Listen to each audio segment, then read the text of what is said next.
नमस्कार। India debate में आप सबका स्वागत है। मैं हूं आशुतोष पाठक। दोस्तों, सुप्रीम कोर्ट में पिछले कुछ दिनों से आधार पूनावाला, भारत बायोटेक और सीरम इंस्टीट्यूट को लेकर के जो चहलकदमी बढ़ी है, उसके बाद मैंने आपको दिखाया था कि उनकी नींदें उड़ने वाली हैं। नींदें उड़ नहीं गई हैं। आधार पूनावाला की सारी कुंडली खुलती जा रही है।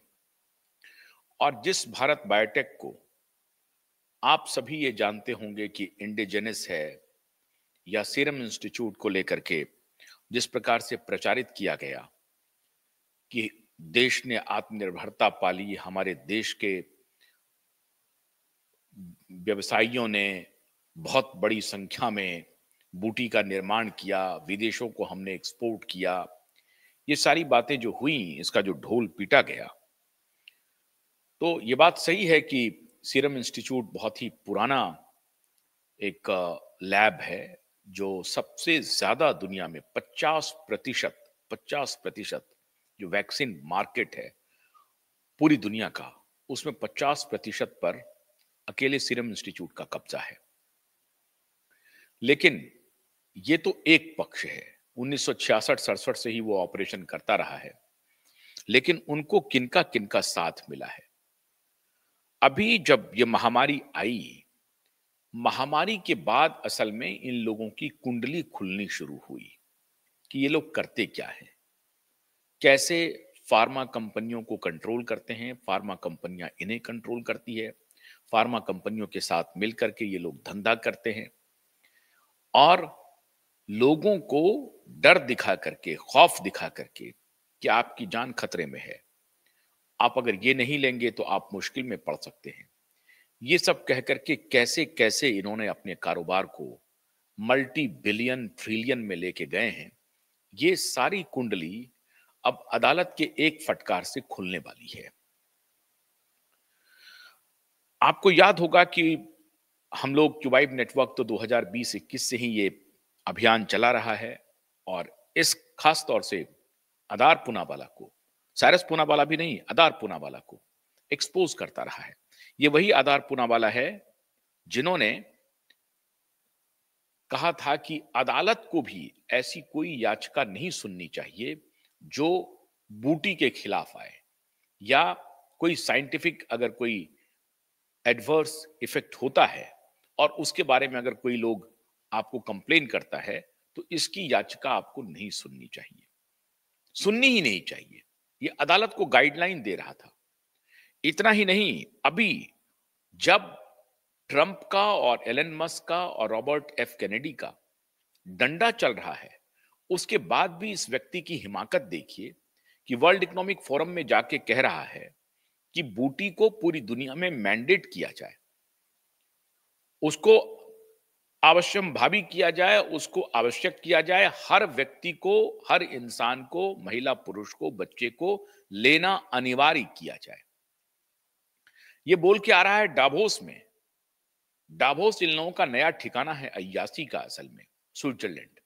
वहां जाकर के वर्ल्ड इकोनॉमिक फोरम की मीटिंग में ये और इनके जितने शागिर्द हैं वो इस तरह की बात करते हैं कि बूटी लेने को अनिवार्य किया जाए।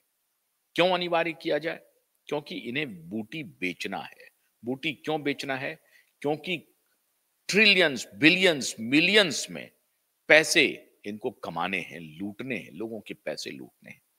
और मैं हैरान हूं कि अब शायद मोदी की निगाह खुल गई होगी, क्योंकि अब तो ट्रंप साहब आ गए हैं, आरएफके आ गए हैं, तो उनकी निगाह भी अब खुल गई। लेकिन कल भी मैं कहीं देख रहा था किसी टेलीविजन चैनल पे, तो लोग उनकी तारीफ करने लगे थे कि आपने बूटी का बड़ा अच्छा निर्माण किया, बूटी का बड़ा अच्छा निर्माण किया। उसकी आवश्यकता भी थी या नहीं थी, अब ये कुंडली खुलने लगी है और एक्सपर्ट्स के ओपिनियन आने वाले हैं। आवश्यकता थी भी या नहीं थी, कैसे इसको प्रचारित किया गया, कैसे यहां तक हुआ कि बूटी को लेकर के पासपोर्ट बनाने की बात हुई। आज जो डीजी यात्रा हो रही है वो आप देख रहे हैं। लेकिन आज मैं जिन लोगों की स्मृति नहीं हो उन्हें मैं याद दिला रहा हूं। एक व्यक्ति, उसका नाम है बिल गेट्स। बिल गेट्स के खिलाफ अमेरिका में इंक्वायरी शुरू हो गई है, जांच चल रही है। अमेरिकी सरकार ने $4 बिलियन बिल गेट्स के फाउंडेशन को, bill and Melinda Gates foundation को दिया, और उस $4 बिलियन से अमेरिकी सरकार, bill and Melinda Gates foundation दोनों मिलकर के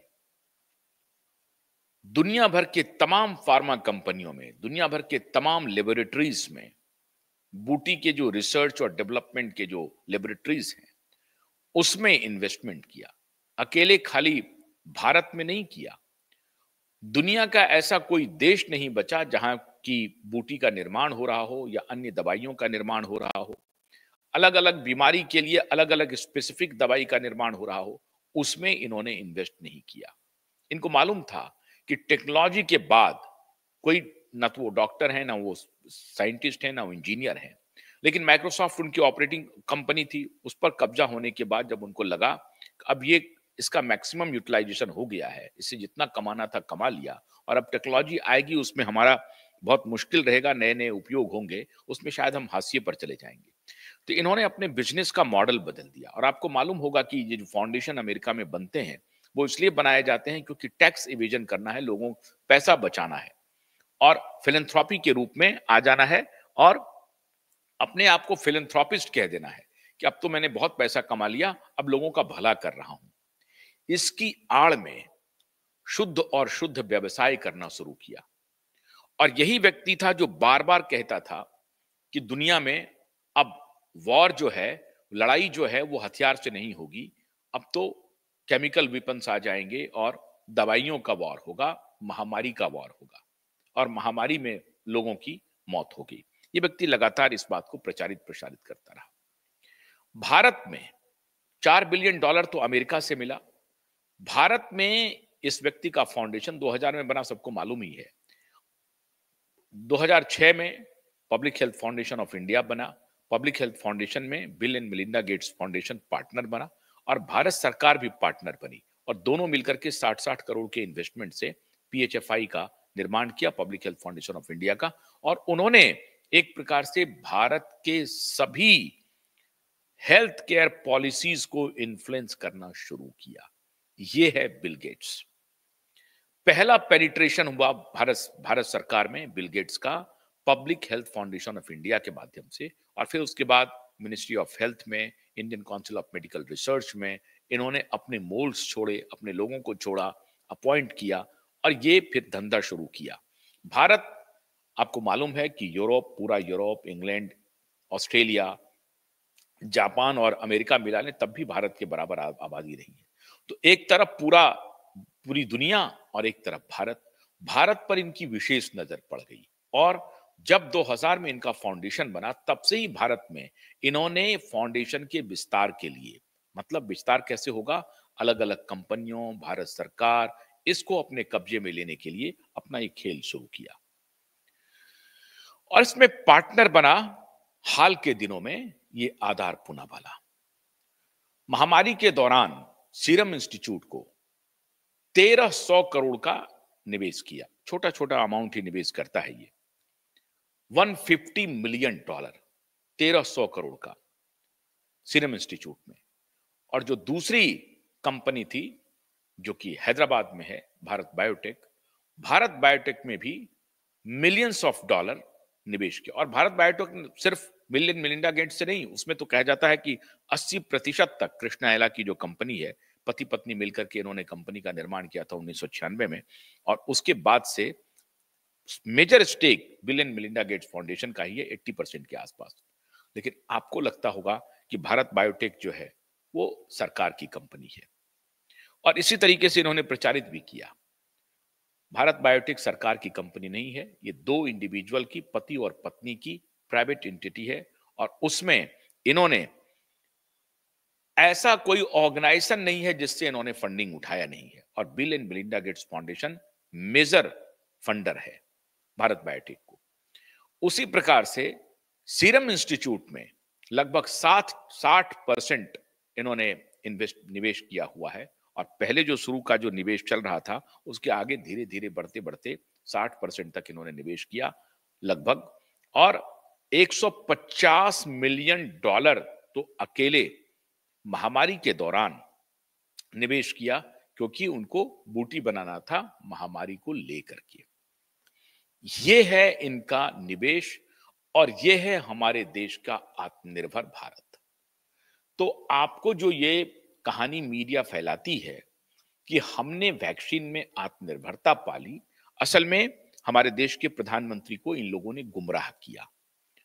गुमराह ये किया कि इन्होंने कहा कि आपको घबराने की जरूरत नहीं है। सामने से पूनावाला था, सामने से कृष्णा आयला था। प्रधानमंत्री को लग रहा था कि अरे भाई, हमारे देश के लोग हैं और ये कह रहे हैं ऐसी परिस्थिति में हम वैक्सीन बना सकते हैं, बूटी बना सकते हैं, घबराने की जरूरत नहीं है। तो प्रधानमंत्री इसी बात को प्रचारित करने लगे कि हम बनाएंगे और पूरी दुनिया को सप्लाई करेंगे। हो सकता है कि प्रधानमंत्री को अंधेरे में रखा गया हो, और उस वक्त तक बिल गेट्स ने अपना चेहरा एक फिलैंथ्रोपिस्ट के रूप में स्टैब्लिश कर लिया था पूरी दुनिया में। इनका जो धंधा होता है कि सबसे पहले ये मीडिया वालों को खरीदते हैं, उसके बाद सरकारी अधिकारी को खरीदते हैं, उसके बाद ये जुडिशरी को भी खरीदने की कोशिश करते हैं, और उसके बाद फिर ये कॉरपोरेट वर्ल्ड को खरीदते हैं, और फिर बाद में पॉलिटिशियन को। पॉलिटिशियन, इनको लगता है, ये खुद अपने इंटरपर्सनल बातचीत में कहते रहते हैं कि भारत के पॉलिटिशियन को बड़ी आसानी से खरीदा जा सकता है। जो इनके साथ काम करने वाले लोग हैं, उनके हवाले से मैं ये कह रहा हूं, और उन्होंने व्यक्तिगत रूप से मुझे बताया है, जो इनके साथ बड़े उच्च पदों पर काम कर रहे थे, उनके सूत्रों के हवाले से कह रहा हूं कि ये अक्सर, और इतना ही नहीं, इन्होंने प्रधानमंत्री मोदी के भी बारे में कहा कि इस व्यक्ति को तो जब चाहें, जैसे चाहें, हम अपने खेमे में ले आएंगे। ये इंटरपर्सनल बातचीत में ये कहता रहता है, और उनके हवाले से मैं ये बोल रहा हूं कि इन्होंने मोदी के बारे में टिप्पणी की, दी ईजीएस्ट मैन, जिनको कि आप कन्विंस कर सकते हैं, ईजीएस्ट मैन। आप और हम समझते हैं कि मोदी बहुत बड़े डील कर सकते हैं, बहुत बड़े टफ बार्गेन करने वाले हैं। ये सब बात सुनने की बात है। सच्चाई ये है कि बिल गेट्स इनके बारे में कहते हैं कि मोदी सबसे आसान व्यक्ति हैं जिसे आसानी से कन्विंस किया जा सकता है, और इन्होंने कन्विंस किया, इन्होंने मोदी से दोस्ती गांठ ली। पहले तो ये लेफ्ट लिबरल गैंग के साथ रहे, इनका जो पूरा इकोसिस्टम था, ये ओबामा के साथ मिलकर के, डेमोक्रेटिक पार्टी के साथ मिलकर के, और इंग्लैंड में जो लेबर पार्टी है या अन्य लोगों के साथ मिलकर के इनका धंधा चलता रहा। साउथ अफ्रीकन कंट्रीज में तो इन्होंने अपने दमखम से पैर जमा लिया। ऑस्ट्रेलिया में, यूरोप में, फ्रांस में, जर्मनी में, हर जगह इनके फाउंडेशन ने अपना पैर जमाया, और इनके फाउंडेशन के साथ चाहे सोरोस का ओपन सोसाइटी हो और रॉकफेलर फाउंडेशन हो, सब मिलकर के इनको पीछे से बैक करते हैं।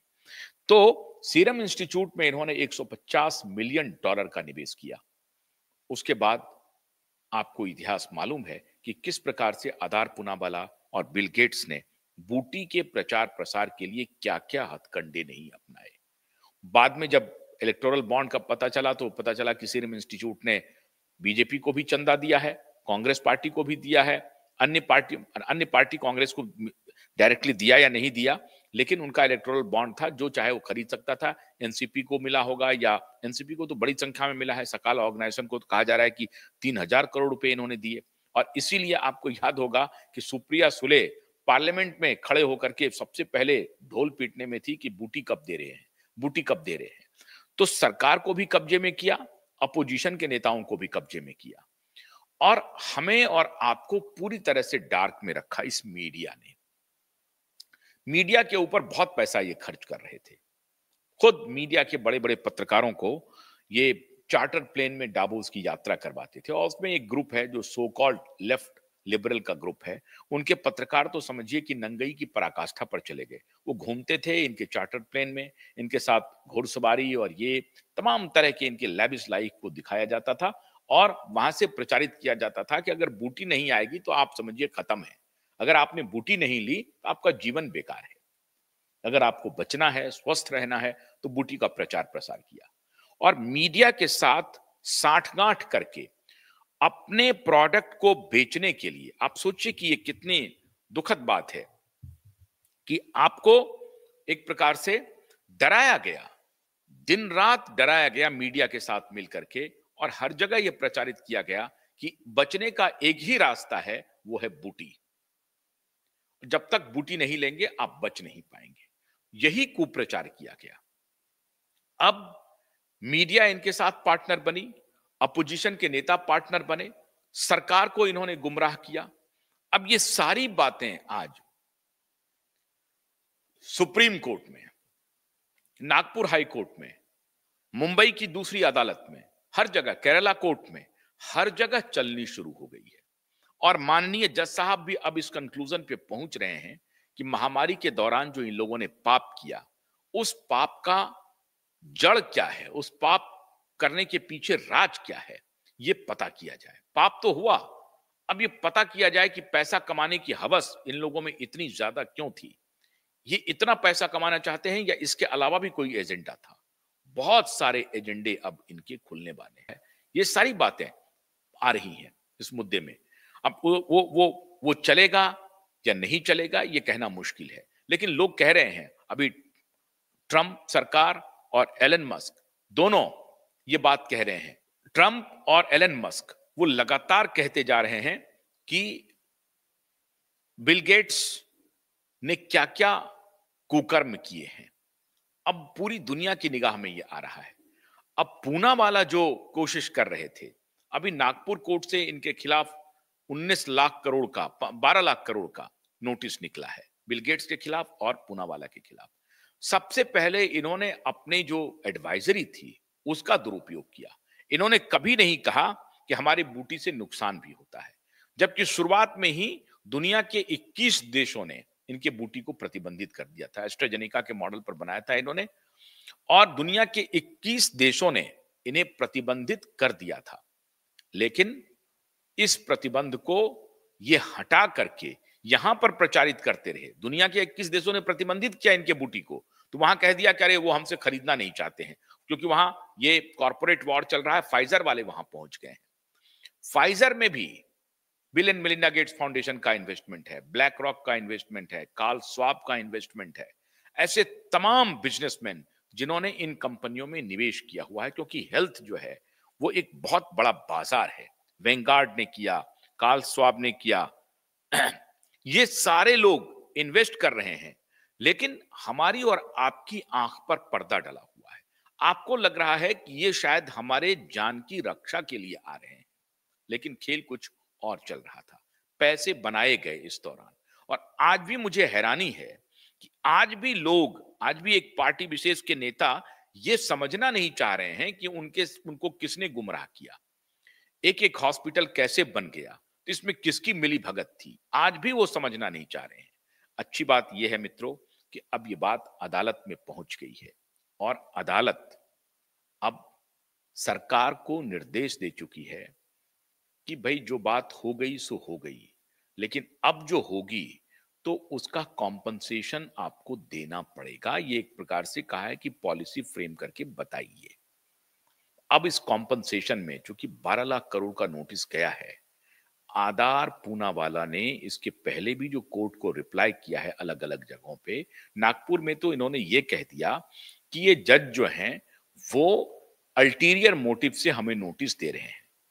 ये तक कह दिया, जज के ऊपर आरोप लगा दिया कि ये जो जज हैं लोअर कोर्ट के, वो अल्टीरियर मोटिव से हमें नोटिस भेज रहे हैं। तो अब कोर्ट बनाम आधार पूनावाला चल रहा है लड़ाई। कोर्ट को, आधार पूनावाला को ये साबित करना पड़ेगा कि पहले तो तुमने अवैज्ञानिक तरीके से प्रचार किया, तुमने अपने बूटी के बारे में झूठ बोला, तुमने ये कहा कि इसके कोई इफेक्ट्स नहीं होते हैं जबकि हो रहे हैं। तो अब तुम्हारे झूठ का जो पुलिंदा खुलेगा, पहले तो उस पर एक्शन होगा। और दूसरी बात कि भाई ये सवाल करने के लिए अगर जज महोदय तुमको नोटिस भेज रहे हैं तो तुम ये कह रहे हो कि अल्टीरियर मोटिव से है, तो अब अल्टीरियर मोटिव भी तुम्हें साबित करनी पड़ेगी। तो गलत गलत एफिडेविट देने के मामले में, जज के ऊपर आरोप लगाने के मामले में, अदालत को ही गुमराह करने के मामले में, अदालत को झूठा साबित करने के मामले में, अदालत को ही कहना कि आप अल्टीरियर मोटिव से हमें नोटिस भेज रहे हैं, ये सारे मुकदमे अब खुलेंगे और तेजी से खुल रहे हैं। मेरी सरकार से यह अनुरोध है कि जितना जल्दी हो इस व्यक्ति से पीछा छुड़ा लीजिए, क्योंकि अगर गाज गिरेगी तो आप तक भी पहुंचेगी। आपको आप समझ लीजिए कि सरकार इससे बच नहीं सकती है, क्योंकि आपने इनके साथ मिलकर के जो तिकड़म किया है, उस गलती से तो आप खुद को बचा नहीं पाएंगे। बाकी चीजों के लिए तो मैं आपको समर्थन करता हूं, लेकिन इन इन चीजों में जो आपने किया है वो अक्षम्य है। इसलिए अब सरकार इनके ऊपर वो भी डंडा चलाना चाह रही है और अदालत भी डंडा चला रही है। तो भारत बायोटेक में जो निवेश है और सीरम में जो निवेश है bill and Melinda Gates foundation का, आप कहीं से भी ये गफलत में मत रहिएगा कि इंडिजिनस हमने तैयार कर लिया, हम आत्मनिर्भर हो गए हैं बूटी के मामले में। ये उन्हीं का एजेंडा है, उन्हीं के लोग हैं, मुखौटा सिर्फ भारतीय है। और आपको हमको लग रहा है कि हमने इंडिजिनस रूप से बिल्ड किया है। टेक्नोलॉजी उनकी है, पैसा उनका है, लोग उनके काम कर रहे हैं। सामने से दो लोगों को सामने से रख दिया है, ये दोनों भारतीय हैं। और आपको हमको लग रहा है कि हमारा भारत आत्मनिर्भर है। तो इस बात को अब ध्यान से देखिए। अब अदालत का डंडा चलेगा, एक एक कुंडली सामने आएगी और आधार पूनावाला नहीं बच सकते हैं। भारत बायोटेक ने तो अभी तक कोई टिप्पणी नहीं की है, आए बाएं नहीं बोला है, वो तो चुपचाप अपना काम कर रहे थे। लेकिन आधार पूनावाला इतने गुरूर में आ गए कि उन्होंने कहा कि जज को इस तरह के पिटीशन नहीं सुनने चाहिए, तो जज ही अल्टीरियर मोटिव से हमें नोटिस दे रहा है। तो ये सब गुरूर का लक्षण है। तो इनका गुरूर अभी टूटने वाला है। इंतजार कीजिए। बहुत बहुत शुक्रिया। नमस्कार।